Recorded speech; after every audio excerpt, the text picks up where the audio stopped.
আজ পশ্চিমবঙ্গে গরমে নাজেহাল মানুষ। সারাদিন জুড়ে চলেছে তীব্র তাপপ্রবাহ।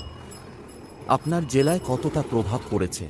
আজ সকাল থেকেই পশ্চিমবঙ্গের বেশ কয়েকটি জেলায় তাপমাত্রা স্বাভাবিকের তুলনায় অনেক বেশি ছিল।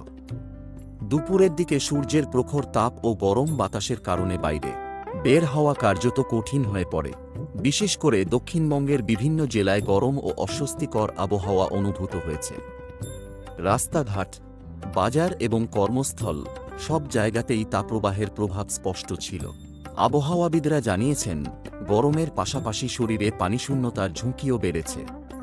তাই পর্যাপ্ত জল পান করা এবং অপ্রয়োজনীয় বাইরে বের হওয়া এড়ানোর পরামর্শ দেওয়া হচ্ছে। তবে স্বস্তির খবর, আগামী কয়েকদিনে কিছু জেলায় কালবৈশাখী ও বজ্রবৃষ্টির সম্ভাবনা রয়েছে, যা তাপমাত্রা কিছুটা কমাতে পারে। আপনার এলাকায় আজকের সর্বোচ্চ তাপমাত্রা কত ছিল? কমেন্টে জানাতে ভুলবেন না। ওয়েস্ট বেঙ্গল ওয়েদার টুডে এর সঙ্গে থাকুন সর্বশেষ আবহাওয়ার আপডেট পেতে।